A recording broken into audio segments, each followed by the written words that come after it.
Құдай жоқ дегендердің өлер алдындағы сөздері мен істері. Фридрих Ницше. Өмірінің соңғы кезінде есі ауысып, темір торда ит құса бүрген. Вольтер. Қасында болған медбикенің айтуынша, азап шегіп өлген.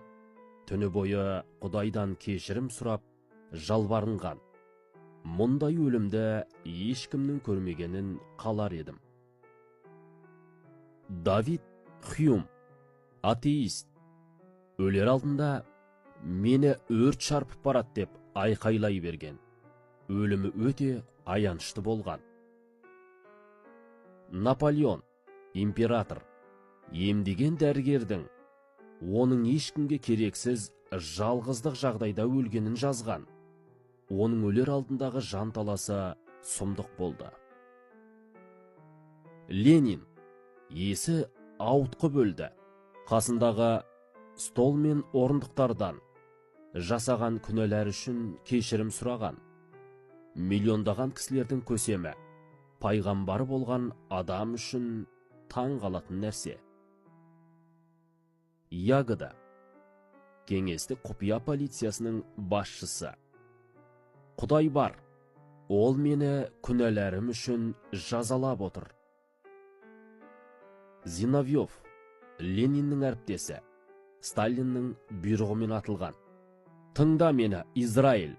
Жаратқан Құдай бәрімізге ортақ.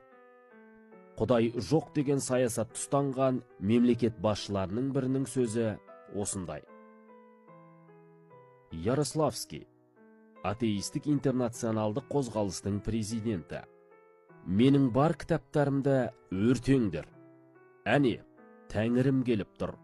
Ол осында. Ол баяғыдан бері мені күтіп тұр.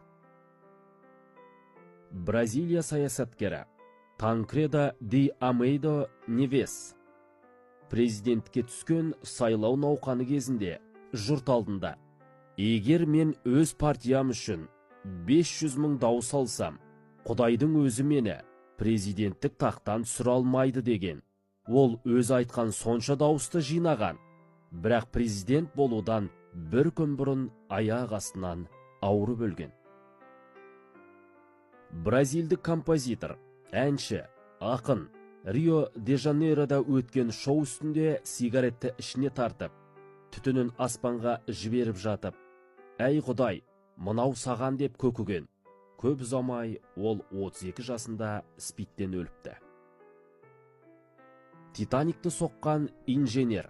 Кеменің құрылыс жұмыстары біткен соң, журналистердің өзіне қойған: бұл ғажап кеме қаншалықты қауіпсіз деген сұрағына миығынан күліп: бұл кемені енді Құдайдың өзі суға батыра алмайды депті.